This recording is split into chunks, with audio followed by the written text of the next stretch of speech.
Bonjour à tous et à toutes. Aujourd'hui, je suis très heureux parce que je suis dans un local, dans le 10e arrondissement à Paris, pour un entrepreneur qui a commencé sa brasserie de boissons, de jus, de bière avec moins de 3 000 euros. Donc aujourd'hui, il produit pas mal de choses, hein. Donc restez avec nous juste après le jingle pour vraiment en savoir beaucoup plus. Donc je répète bien, commencer avec moins de 3 000 euros. Vous allez comprendre comment il a fait juste après le jingle. Tout à l'heure.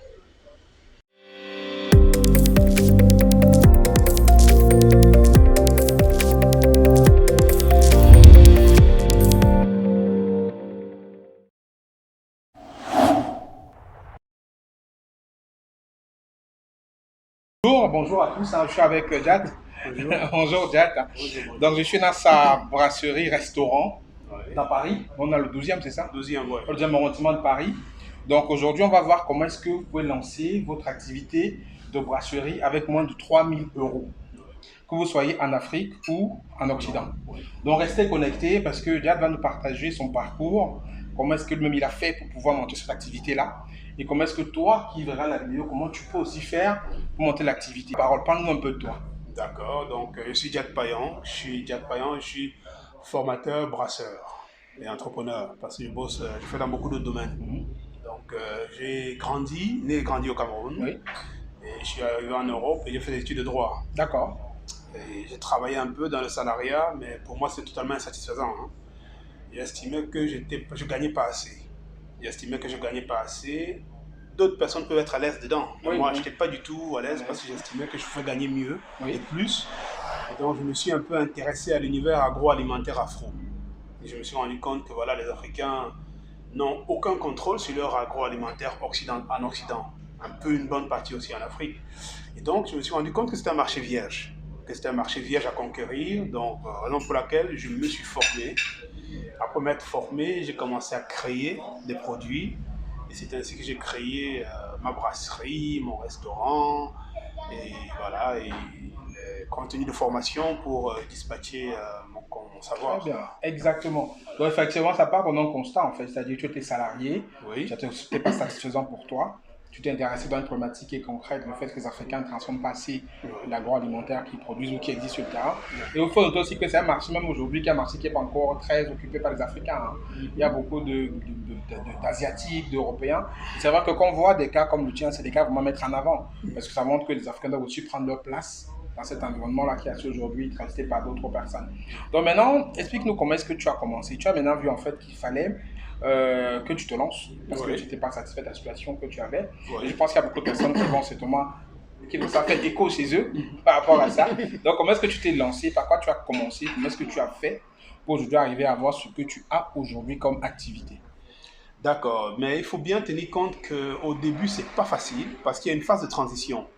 Lorsqu'on sort des études et qu'on entre directement dans l'entrepreneuriat, c'est différent lorsqu'on passe par le salariat. Oui. Lorsqu'on passe par le salariat, on prend certaines habitudes. Donc, on prend l'habitude de consommer son capital sur le mois. Voilà, on reçoit tel montant d'argent, on doit couper autant pour le loyer, autant pour envoyer en Afrique, autant pour ceci, là. Donc, on s'installe dans cette routine qui Ouais, fait que on peut plus facilement se projeter. c'est ça. Pourquoi? Parce qu'on a déjà des responsabilités derrière. Mhm. Pire encore, ceux qui ont pris une Un crédit maison, un immobilier. crédit immobilier et des voitures, et voilà. C'est tellement de charges que on ne peut plus s'aventurer aisément à entreprendre. Parce que voilà, le temps de notre vie est déjà loué à notre patron pour un salaire qui doit permettre de Pouvoir payer les charges pouvoir qu'on payer a. les charges derrière. Voilà. Donc c'est extrêmement compliqué lorsqu'on est déjà dans le salariat avant qu'on veut switcher. Et parfois, on croit qu'on est capable de faire les deux en même temps. Certains super-héros sont capables de le faire, je ne dis pas non. Mais lorsqu'on veut être vraiment optimum dans son activité, il faut vraiment y consacrer le cœur de son énergie, de son temps, pour pouvoir vraiment se développer. Donc c'était assez compliqué parce qu'il était question de quitter le salariat pour l'entrepreneuriat, avec ce que cela implique. Parce que généralement, il y a une phase de doute. Il y a une phase de doute, il y a une phase de questionnement, il y a une phase de stratégie, il y a même une phase qui nous expose aux échecs, ce qui n'est que normal. Sure. Si on n'est pas conscient de ces phases-là et qu'on va directement, quand on fait sur un coup de tête, on peut se retrouver dans une situation de regret, d'aller et de retour, voilà, des doutes qui Oui, peuvent être oui. plus profondes. Mhm. Donc moi, pour ma part, j'ai effectivement eu cette phase de transition où je passais du salariat à l'entrepreneuriat, où il a fallu revoir les choses, élaborer une stratégie. Et la clé de cette phase, pour moi, c'était commencer petit. Pouvoir commencer petit, ne pas engendrer beaucoup d'argent, Oui. engager très peu de frais, commencer petit avec une stratégie bien élaborée qui ne puisse pas me mettre en situation de fragilité. C'est ça. Voilà. Et après avoir eu ces éléments, je me suis formé moi-même, hein, question de ne pas commettre les erreurs que d'autres commettent. Bien sûr. Et après ça, j'ai pu commencer petit avec 3 000 euros. Oui. J'ai pu créer des produits concrets parce que j'avais aussi constaté que dans les rencontres parisiennes où il y avait des entrepreneurs, il y avait très peu d'entre eux qui avaient des produits concrets. Oui. Malheureusement, on est un peu dans la vente du service. Hein. Ça. Vous aurez beaucoup de communication, informaticiens, ils veulent vous vendre un site internet, mais sauf que si vous êtes à peine 10 producteurs et que vous avez 25 salariés étudiants qui veulent vous vendre un site internet, qui veulent vous vendre la communication. Ah, ça c'est compliqué. Comment vous voulez qu'on communique sur une base d'industrie qui n'existe pas de base? De base, il n'y a pas toutes ces industries qui vont permettre de créer le service. Donc, moi, je pense qu'actuellement, une fois de plus, le problème en Afrique se transporte aussi en Europe. Oui. Parce que pour la communauté africaine, c'est le même problème. Il n'y a pas assez de services qui puissent justifier un besoin en communication, en visuel et tout cela. C'est nécessaire, certes, mais ce n'est pas prioritaire, on va dire. Là, ça rejoint, sans vouloir te couper, ça rejoint justement on appelle le système de production traditionnel. Il y a le primaire, secondaire, tertiaire. Exactement. Et le tertiaire sert plus le secondaire pour pouvoir justement progresser. Exactement. Et c'est vrai que ce soit en Afrique ou que ce soit ici dans la communauté afro, il y a très peu de secondaire. Très peu. Il y a beaucoup plus de tertiaire. Et exactement. Donc, vas-y, tu te laisses. Donc, ça crée une situation un peu confuse où je pense pour ma part que cet univers est vierge. Je considère qu'il est vierge. Parce que vu le nombre d'Africains, vu le nombre de besoins, vu le nombre de communautés présentes dans la diaspora et en Afrique, je considère que le secteur est vierge parce que s'il n'y a que moi, peut-être nous sommes 2-3 afro-producteurs de bière à Paris et pourtant il en faut un par département. Oui, minimum. Si je connais qu'à peine 1-2 producteurs de bière au Cameroun et pourtant il en faut une microbrasserie par quartier. Donc il faut une microbrasserie par quartier, donc je considère que c'est un secteur vierge. Donc, ceux qui veulent se lancer n'ont vraiment pas de doute à se faire, sauf qu'il faut quand même un minimum de passion. On a parlé de bière, il n'y a pas que la bière. Il y a les jus, il y a les sirops, il y a les liqueurs, il y a plein d'autres produits. Donc, pour en revenir à la question, c'était de savoir comment je me suis lancé. Oui, toi, tu as commencé à expliquer, tu as commencé petit. Voilà, j'ai commencé parce que tu avais je pense que tu avais quand même certaines charges obligatoires que tu devais faire face. Et pour ça, tu as été assez prudent. Tu as commencé petit, tu t'es formé. Tout à fait. Tu t'es formé pour bien apprendre. Oui. Et tu as bien identifié le secteur où il y avait justement ce problème. Parce que, comme tu expliques bien, tu as constaté qu'il y avait un problème quelque part. Oui. Et tu as apporté une solution aujourd'hui qui est le résultat de ton travail d'introspection et de formation et d'entrepreneuriat. Donc maintenant que tu nous as présenté comment est-ce que tu as commencé et tu as rencontré quelles difficultés quand tu commençais, tu avais quoi comme problème que tu as fait face et comment tu les as résolus? Déjà, pour revenir, un manque, un problème, une opportunité surtout. Oui. Parce que moi, je ne vois pas ça sous forme de problème, je vois ça sous forme d'opportunité. Donc, je vois l'absence de produits afro dans l'univers agroalimentaire et l'absence des Africains comme une opportunité à saisir. Donc, c'est un espace vierge à conquérir. Voilà, donc c'est beaucoup plus intéressant que stressant, que frustrant. Bien sûr. Donc, à savoir, les difficultés, il y en a énormément. Aussi bien en Afrique, parce que je fais aussi la bière au manioc en Afrique, et je la fais aussi ici. Quand on parle, les gens s'imaginent qu'on fabrique la bière en Europe pour envoyer en Afrique, ou qu'on fabrique en Afrique pour envoyer en Europe. Non. On peut très bien produire là où on est, pour le marché local. Ça dépend du modèle économique que l'on a envie. Donc, les difficultés au niveau de l'Europe, la première difficulté était surtout stratégique. Oui. Et on sera beaucoup plus limité par rapport au local de production. En Europe, un local de production coûte très très cher. Donc, voilà, il y a des solutions parallèles, des solutions que j'ai pu répondre à ces questions pour pouvoir trouver des solutions pour le local de production. Et ensuite, au niveau de l'Europe, la plus grande difficulté, c'est d'abord le mindset. Parce que tout est disponible ici, contrairement à certains éléments en Afrique. Parce que tout à l'heure, je vais vous parler des difficultés en Afrique. Oui. Et vous allez vous rendre compte que les choses auxquelles on a accès ici aisément, on n'y a pas forcément accès là-bas et on n'est même pas conscient de cela. Oui. Donc, la première des difficultés au niveau de l'Europe, c'est le mindset. Oui. Ça veut dire, lorsqu'on est déjà dans l'esprit entrepreneurial, il y a des gens qui ont une idée, qui n'ont pas assez de volonté, qui ont la volonté mais qui n'ont pas les stratégies, ou alors qui ont les moyens mais qui ne s'intéressent pas plus que ça. Oui. Donc, le mindset, au niveau de l'Europe, moi je considère vraiment que les opportunités sont beaucoup plus importantes. C'est beaucoup plus facile ici. Moi, la seule difficulté que j'ai eue, ça a été de me rendre à l'évidence que j'ai perdu mon temps dans le salariat. C'est la plus grosse Tu as difficulté. passé combien de temps dans le salariat? Moi, j'y ai fait à peine 2 ans. Ah ouais, à peine 2 Ben ans. oui, mais pour moi, c'était déjà 2 ans de trop. Parce que Ouais. pour moi, voilà, la plus grosse difficulté, c'est sortir de cette logique socio-normée. Oui, oui. Donc, c'est une norme sociale. Oui. Tu étudies, on attend à ce que tu sois assis dans un Dans bureau, un bureau. qu'importe si tu touches à peine 1 000 euros par mois. Voilà. Et toi, dans un costume, tu t'imagines que c'est là qu'il y a l'argent. Alors que non, alors qu'il n'y a rien du tout. Enfin, les gens peuvent se satisfaire du minimum. Oui. Ouais. Donc, la plus grosse difficulté, c'est d'abord le mindset, en plus, le local de production. Pour tout le reste, On peut dire. c'est très, très facile. Vraiment très facile. Et justement, quand on discutait avant de préparer cet entretien, tu m'as dit quelque chose qui est très intéressant. Oui. Et je pense qu'il faut qu'on abonde dans le sens que tu as dit qu'en Occident, qu'il y a beaucoup plus d'opportunités. même que chez Énormément. nous. Ouais. Et moi, je rejoins cette logique-là pour dire que on parle bien d'investir en Afrique. Moi, je suis Oui. pour l'investissement en Moi Afrique, aussi, bien entendu. Mais n'empêche pas quand même qu'il faut que la communauté pense à prendre des parts de marché quand même où est-ce qu'ils vivent. Bien sûr. Donc, c'est-à-dire qu'on soit en France, qu'on soit au Canada, qu'on soit aux États-Unis, qu'on soit Oui. en Belgique, en Angleterre, un peu partout, Mhm. il faut qu'on apprenne quand même à prendre des parts de marché où on Tout à vit. fait. Ouais. Parce que comme on dit souvent, si on n'arrive pas à faire quelque chose même là où on vit, ça va être compliqué de faire quelque chose en Afrique. Très Compliqué. Moi, j'ai lancé mes boîtes en France, j'ai 2 boîtes en France, justement, j'ai d'abord compris. J'ai fait ici et je fais en Afrique, donc ça veut dire que je suis capable de faire ici avant d'aller faire sur place. Mais les personnes pensent effectivement qu'ils vont rester ici, ils vont peut-être pas faire grand-chose, et c'est aller sur le continent qu'ils vont pouvoir faire tout de suite. Il faut commencer là où on vit d'abord, même si c'est possible, avant de pouvoir transposer après Tout à ce fait. qu'on veut faire de l'autre côté. Ça, je pense que dessus, on se rejoint. Maintenant, si on parle de l'Afrique par rapport à ça, en termes d'Afrique, qu'est-ce que tu rencontres aujourd'hui comme difficulté? Les gens qui sont en Afrique qui veulent se lancer, ils ont quoi comme problème? Voilà. C'est le fait que c'est peut-être pas accessible, c'est un marché qui est peut-être très compliqué, c'est quoi comme problème qu'ils ont souvent? Tout à fait. Donc, on est très d'accord dessus. Hein. Il faut commencer là où on est. Oui, Commencer là où on vit. Le lieu de vie, cette même proximité par rapport à ton activité, bien sûr. qui est vraiment extrêmement bénéfique. Parce qu'il n'y a personne d'autre qui pourra mieux parler de ton produit et de ton projet que toi-même. Toi-même. Donc, faire quelque chose, on n'est pas là, on va passer le temps à déléguer. Et pour un début d'activité ou pour une première activité, je trouve que c'est fragile et c'est léger.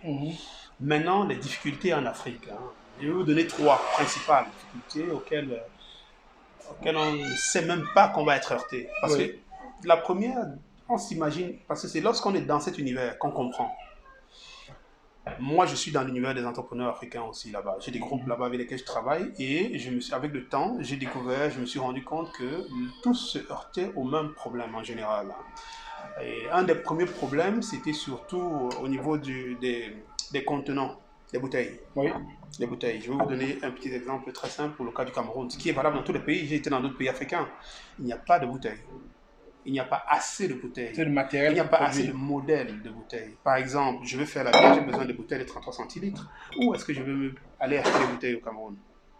On va aller s'adresser à une société locale qui produit des bouteilles de verre, mais qui ne vous livreront pas des bouteilles de qualité. Moi, je vois ça une fois de plus en termes de difficultés, mais surtout en termes d'opportunités. En termes d'opportunités pour les personnes qui pourraient décider d'importer des bouteilles ou de fabriquer localement des bouteilles pour répondre aux besoins de tous ces producteurs locaux. Il y a énormément de producteurs locaux qui font des conserves, de la bière, du vin, des sirops, des liqueurs au Cameroun. Hein. Il y a pratiquement, j'en connais près d'une centaine. Oui. Mais ces gens sont tous coincés par rapport au même problème. Et quand on dit bouteille, on veut le meilleur rapport qualité-prix pour adapter au marché local. Oui. Voilà, on ne va pas aller investir, par exemple, 4 € dans une bouteille venue de Paris et tu vas mettre ta liqueur dedans pour la revendre à combien? Ouais, donc il faut ça vraiment va adapter au marché, quoi. Voilà, et moi je sais, et je le redis une fois de plus, et je l'ai déjà dit dans mes autres interviews, nous avons assez d'ingénieurs, que ce soit au Cameroun ou en Allemagne, hein, qui doivent être capables de nous fournir des bouteilles. C'est une opportunité aussi d'affaires pour eux, de se dire voilà, on crée une société qui va livrer des bouteilles à nous, les petits producteurs, qui nous permettront à nous de nous déployer et de vraiment de conquérir les marchés parce qu'on est complètement fragilisé par rapport aux mastodontes locaux. Oui, bien sûr. Parce qu'eux, ils ont déjà leur réseau, leur circuit, ils ont déjà leur contrôle sur le marché. Donc la première difficulté, ça sera ça. Moi, je parle des difficultés qu'on rencontrera une fois dans l'action. C'est ça. Et elles sont plus importantes que les difficultés de mindset. Bon, parce qu'on a parlé de mindset. Préparer. Le mindset, c'est partout. Dans la préparation. Voilà, maintenant, quand on est prêt, quand on va se lancer, il faut qu'on sache ce à quoi on sera heurté. La deuxième grande difficulté à laquelle on sera heurté, c'est l'énergie. C'est l'énergie. On ne voit pas ça comme ça. On n'imagine pas tout de suite. Mais lorsque vous allez créer votre petite unité de production et que vous allez recevoir des factures d'électricité de 250 000, c'est rigolo 2 minutes, hein, je peux vous dire. Hein, et que dans votre business plan, on est déjà dans une posture de doute. De se dire, ah tiens, si je fais 250 000 rien que d'électricité par mois, ça va donner quoi? Est-ce que je pourrais suivre? Est-ce que je pourrais tenir? Vous voyez? Donc il y a autant d'éléments. Ça, l'énergie est un réel problème chez les petits producteurs. Ouais, par contre, les mastodontes ont leur solution. Ils ont leur solution, d'où la troisième difficulté dont je vais arriver. Oui. Les mastodontes ont déjà leur solution. Donc j'ai pu checker un peu et j'ai compris comment fonctionner. Donc ça ne Oui. veut pas dire que c'est perdu. Non, bien au contraire, il y a des solutions par rapport à cela. Et la troisième difficulté, ou alors que je pourrais considérer plus comme un piège et non pas une difficulté, c'est l'isolement du petit producteur. L'isolement, ça veut dire quoi? Le gars, il arrive au Cameroun, il va dans son coin, il a acheté son terrain, il fait sa petite affaire là, tout seul. Il est fragile. Il ne sait pas qu'il est très fragile. Parce que quelques personnes ou alors quelques fonctionnaires véreux pourraient lui tomber dessus et puis lui demander de fermer parce qu'il y a tel qui manque. Il peut avoir des descentes de services sanitaires qui ne sont pas forcément mandatés par le bureau en question. Voilà, donc c'est le piège de l'isolement. Lorsqu'on est isolé, on est fragile. C'est l'important du lobbying. Oui. L'important du lobbying. Et ça, il faut encore que la communauté africaine, que ce soit africaine, que ce soit en Afrique ou hors de l'Afrique, prenne conscience. Moi, j'ai fait des études de sciences politiques, spécialisation dans le lobbying. Donc, je sais l'importance du lobby. C'est l'importance du lobby qui fera que 25 producteurs se mettent ensemble pour obtenir des exonérations d'impôts. Oui. C'est ça qui fera qu'ils prennent en considération le fait qu'ils créent de l'emploi pour pouvoir obtenir les coûts en énergie réduits. C'est le lobbying qui fera qu'il soit à 20, à 40 pour présenter une réelle base de marché pour le producteur de bouteilles. Donc, l'importance du lobbying, c'est le lobbying et la mise en réseau qui fera qu'ensemble, ils puissent se protéger de la concurrence, qui puissent même ensemble proposer à l'État, aux États africains, des perspectives sur lesquelles les États peuvent s'appuyer pour réduire les importations. Parce que je vous donne un exemple simple. Si on ne produit pas, pourquoi est-ce qu'on va s'en prendre à l'État? L'État doit protéger quoi si on ne produit pas? Pourquoi est-ce que l'État devrait limiter les importations si nous-mêmes, sur le terrain, on n'est pas capable de lui dire, voilà, arrêter l'importation parce que nous-mêmes, on doit vendre. Ouais, donc il faut une logique derrière. Et c'est l'importance du lobbying, de la communication, de la mise en réseau avec effectivement les bonnes personnes aux bons endroits et être bien conscient que c'est un combat. C'est un combat, ça aussi, on s'imagine. C'est une guerre économique. C'est effectivement cela. On s'imagine que ça va être rose et que la concurrence va nous laisser s'installer gentiment et que parce qu'on est africain, tout le monde est gentil. Non.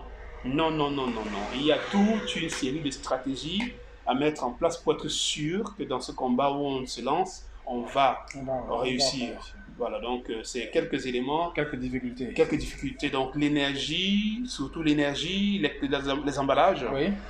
L'énergie, les emballages. Et la matière première, la trouve facilement. Matière première, vraiment, l'Afrique est bénite. En termes de matière première, qu'importe le secteur d'activité, l'Afrique, je vous donne juste quelques exemples. Ce qui pousse en Europe pousse 3 fois mieux en Afrique.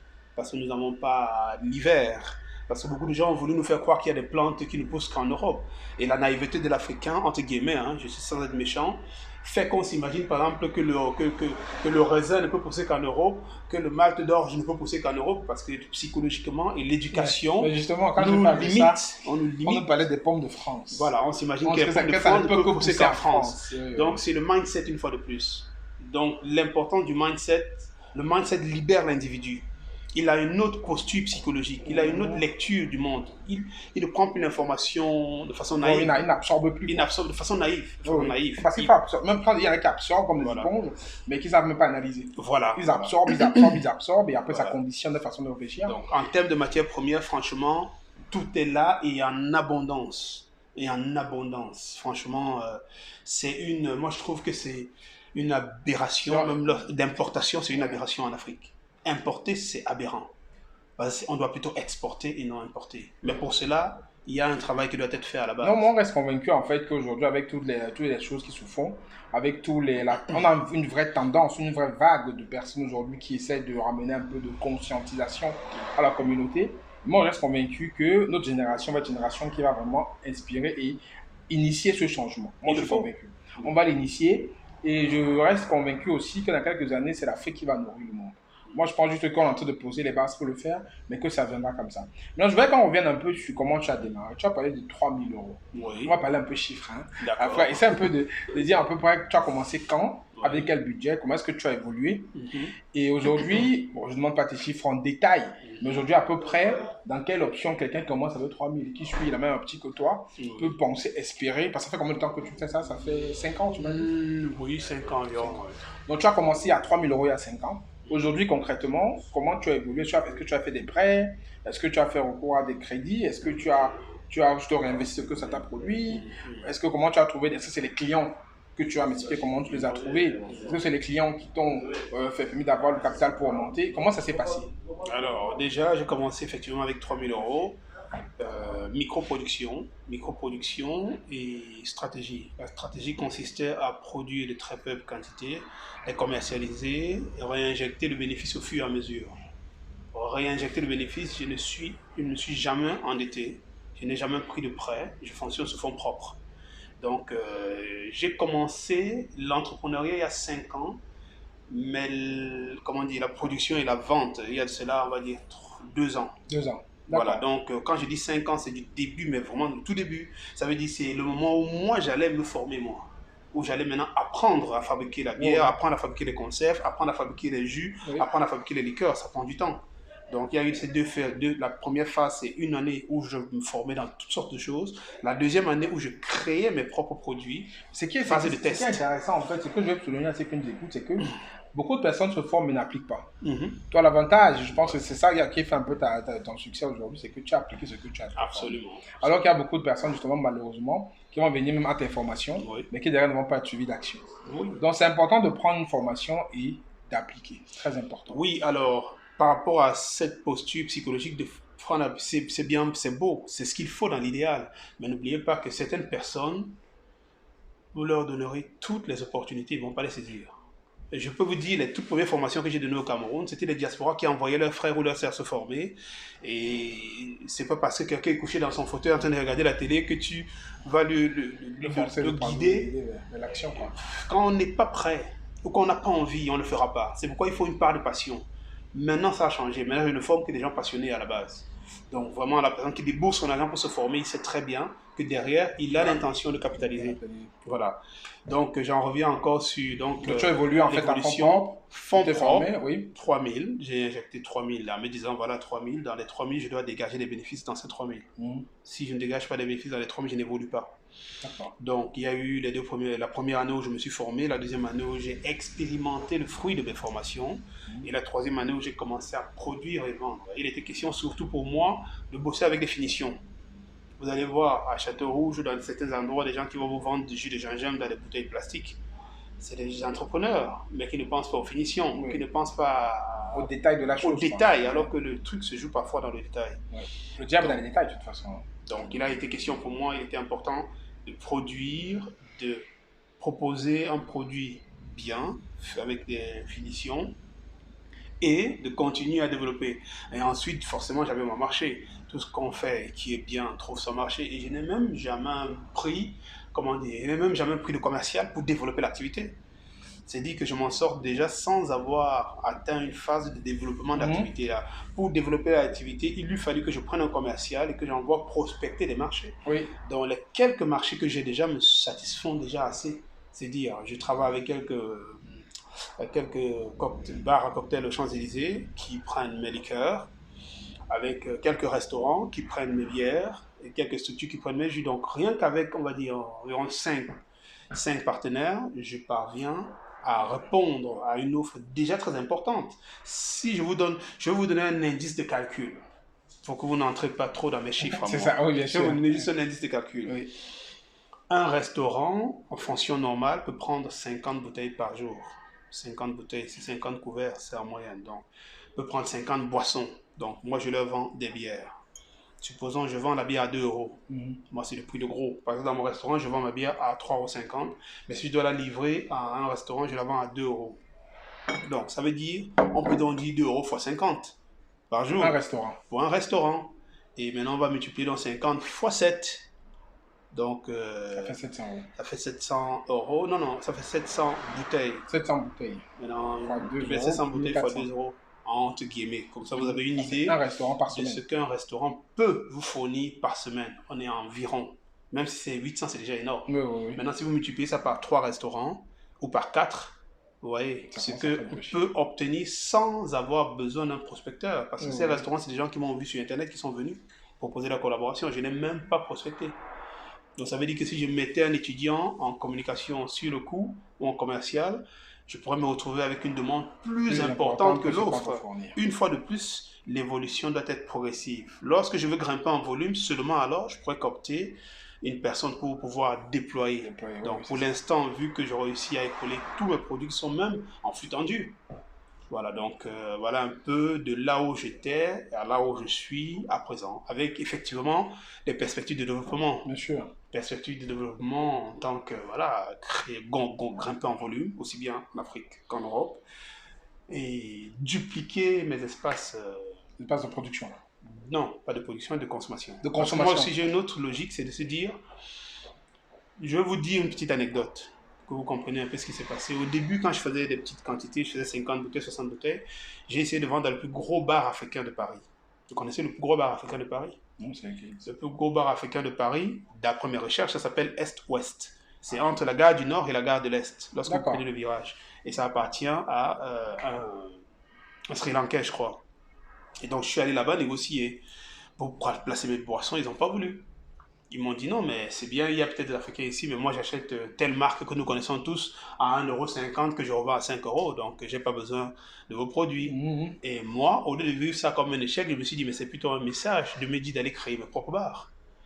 Donc, du coup, je me suis mis ça en idée de me dire, voilà, je vais créer. Et j'ai commencé par celui-ci. Au départ, je voulais faire un bar, mais j'ai plutôt obtenu une licence restauration, qui est plus intéressante qu'une licence de bar. Donc, j'ai l'intention maintenant de dupliquer et créer mes propres bars qui absorberont une bonne partie de ma production. Donc, ça fait partie des stratégies. Pour tout vous dire, lorsque vous vendez en gros, c'est intéressant, mais lorsque vous vendez au détail, vous gagnez encore plus. Et mieux, vous avez accès à votre consommateur final. Donc, d'accord. La perspective. Non, effectivement. Donc, fait simple, on voit bien qu'avec 3000, on peut facilement, si on fait les calculs simples, on est à 1400 par semaine. On peut dire, on va arrondir à 2000 si on a un peu plus. Ça fait x4, ça fait 8000. Pour un seul restaurant, si vous en avez 5, ça fait déjà 40 000. Donc, on voit en fait qu'en termes de chiffres, on peut très vite grimper, mais il faut être discipliné. Parce que quand je t'écoute, il y a vraiment une certaine discipline dans ce que tu as fait. Il y a une vision stratégique dans ce que tu es en train d'apporter. Et tout ça concourt donc à ce qu'on voit aujourd'hui, aux beaux produits qu'on voit, aux liqueurs de gingembre. Ça, c'est liqueur de bissap, liqueur de gingembre et tout ça. Donc, moi, je pense que c'est très intéressant ce que tu nous passes comme message. Et j'espère que ceux qui vont nous écouter trouveront vraiment dedans la passion, la motivation, de savoir qu'on peut commencer aujourd'hui en étant salarié ou même en n'ayant pas de boulot. Oui. Et on peut vraiment évoluer avec un budget qui n'est pas très élevé. Absolument. Donc avec 3 000 €, je pense qu'aujourd'hui, comme on a dit, il y a des personnes en Afrique, des familles, ce n'est pas pour juger, mais qui cotisent plus que ces sommes-là pour envoyer leurs enfants traverser la Méditerranée. Il y en a d'autres qui n'arrivent pas, d'autres pas. Avec ça, plutôt trouver des personnes qui ont la motivation, qui veulent vraiment se lancer. Cet argent-là, formez-vous. Formez-vous parce que la formation est très importante pour éviter les erreurs qui vont se passer. Formez-vous et investissez ça dans une unité de fabrication de produits de transformation parce qu'il y a un marché, il y a une demande, il y a un besoin et vous pouvez vraiment y répondre avec ces produits-là. Donc ici, maintenant, on va arriver à peu près au terme de l'entretien. Après, on va filmer, on va filmer quelques produits et filmer un peu aussi les endroits de production. Qu'est-ce que tu peux passer comme message, comme élément, comme message à ceux qui nous écoutent qui veulent se lancer aujourd'hui dans ce que tu fais? Qu'est-ce que tu peux leur donner comme message pour pouvoir démarrer cette activité? Déjà, il n'y a pas besoin d'avoir un diplôme. Déjà, donc il suffit juste d'avoir envie de le faire et d'être passionné. Je vais donner un exemple très simple. Je vais schématiser. Prenons 10 étudiants. Enfin, 10 lycéens, ils viennent d'avoir leur bac. Oui. On sait que l'université, c'est combien d'années? 3 ans. Oui, 3 ans. Et ça coûte environ combien? Charges comprises, maison, logement, tout. On peut aller à 1 million par an. Donc ça va faire genre 3 millions par sur les 3 ans. Oui. Donc on prend ces 10 étudiants. Il y a 5 qu'on envoie à l'université. Et il y a 5 à qui on donne un capital de 3 millions de se lancer dans l'entrepreneuriat. Même pas 3 millions, d'1,5 million ou de 2 millions. De se lancer dans l'entrepreneuriat. Et on donne rendez-vous dans 3 ans pour faire le bilan. Ça saute aux yeux. Dans 3 ans pour faire le bilan, celui qui a commencé après la sortie de son bac est capable d'embaucher les autres, vrai ou faux?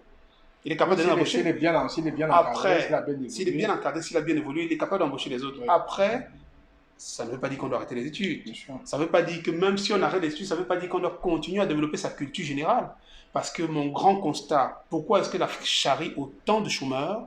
C'est parce que les études universitaires ne débouchent pas sur un emploi. Oui, il n'y a pas de bonnes ça ne débouche pas forcément, les filières ne sont pas là, ça ne débouche pas sur un emploi réel, sur quelque chose de concret. Et moi, je pense que l'Afrique d'aujourd'hui a débouché sur l'auto-emploi. Pour ne pas attendre que d'autres structures créent des postes pour nous. C'est à nous-mêmes de créer des postes pour les générations à venir. C'est ça. Voilà, donc moi je pense que les gens, ils doivent se lancer, ils doivent être dans la création et non la recherche d'emploi. C'est le message que je passe toujours et que je ne cesserai de passer. Il faut être dans une posture de création d'emploi et non de recherche d'emploi. Lorsqu'on est dans la création d'emploi, ça vous met à l'abri de toutes sortes de frustrations qu'on peut connaître. Vous lancez un petit concours, il y a 10 000 personnes. On se demande, un petit concours, 10 000 personnes, sans oublier les gens qui sont prêts à mettre 3 000 euros pour négocier un poste quelque part. C'est aberrant. Et il y a encore, comment aller loin. Et d'autres qui négocient, ils se font, entre guillemets, arnaquer. Mais oui. C'est-à-dire qu'ils prennent 3 000 euros, ils payent une place, 110 places de concours qui n'auront pas au bout. Qui n'auront même pas au bout. Ça veut dire que finalement, si on avait injecté l'argent dans une activité concrète, mais pour cela, il faut qu'il y ait le mindset et qu'il y ait la vision. Ce n'est pas parce qu'on fait 50 litres qu'on va se limiter à 50 litres. Non, pas du tout. On sait qu'on se projette en moyen et long terme. On sait qu'on commence avec 50, mais on sait qu'on vise d'aller dans du 1000 litres. Exact. Mais avec 50 litres, ça nous laisse le temps d'arriver à 1000 litres. Donc, ça, c'est exactement aussi ça. Ton message, hein, pour juste conclure dessus, correspond à ce que je dis sur la chaîne. Il y a une vidéo, par exemple, que j'explique comment pour commencer avec un faible capital. Très faible. Mais le but, en fait, c'est de ne pas commencer, de ne pas penser que c'est un état qui va être permanent. Moi, je pense, tu vois, comme un état transitoire. Toujours. Parce que moi, je dis en fait que le capital ne doit pas être un frein pour entreprendre. Et on peut commencer avec un petit capital. Moi, je connais des gars qui ont commencé, ceux qui m'ont suivi, j'ai plein de témoignages. Hein. Ils ont commencé avec 50 000. Un truc simple, aujourd'hui, ils font 400, 500 000 francs par mois. Donc, ça veut dire que le tout n'est pas de commencer en attendant d'avoir. Parce qu'il y a d'autres qui vont dire, moi, tu attends d'avoir 1 million. Tu attends d'avoir 2 millions. 10 millions. Tu attends d'avoir 10 millions. Parce que non. Je pense que quand on veut commencer, on va parler de mindset, d'état d'esprit. Quand on veut commencer, le capital ne doit pas être. Même avec rien, on peut commencer. Ça veut dire que même chez toi, tu peux commencer à tester. Tu dois tester des trucs. Et il est même plus aisé de financer quelqu'un qui fait déjà des choses. Exactement, c'est pour ça que justement, ça, c'est mon livre. D'accord. C'est justement que, il y a le livre, en fait, pour ceux qui n'ont pas encore pris, où je donne donc 55 idées. Parce que même avant de faire la bière, avant même de faire ce que tu fais aujourd'hui, il y a d'abord eu l'idée. Il y a l'idée. Tout part d'une idée. Et ça, justement, le livre correspond donc à cette approche-là. Donc, si vous n'avez pas encore pris le livre, vous pouvez le prendre. Tout à fait. J'aborde 55 idées, plus 2 idées business dans ce livre-là, pour que vous puissiez commencer à vous projeter. Et il y a pour tous les budgets. Ça commence je crois, commence à 10 000 francs dedans, jusqu'à des dizaines de millions de francs CFA. Donc, il n'y a pas de blocage. Je vous invite donc vraiment à vous inspirer de cette vidéo pour ne plus procrastiner et vous lancer. Donc, merci Jacques pour cet entretien. C'est très intéressant. Donc, restez dans la vidéo, on va montrer un peu de système de production. Moi, je veux le mien. Donc, tu le tiens. Bon. Il va me le dédicacer. Je vais le mettre tout de suite. Ok, donc je vous dis à très bientôt et à une prochaine vidéo. Prenez soin de vous. Ciao, ciao. Donc, Jack, je te laisse dire. Mes chers amis, merci pour l'entretien. C'est très génial. Et on se rend compte qu'avec des profils comme le tien, on va réveiller les nôtres. On va essayer. On y travaille. Donc, retroussez-vous les manches, mes chers amis, et créez l'emploi et n'en cherchez surtout pas. Exactement. Détruisez vos CV, retroussez-vous les manches et ensemble mettons l'Afrique debout. Super. Merci. Ok, merci.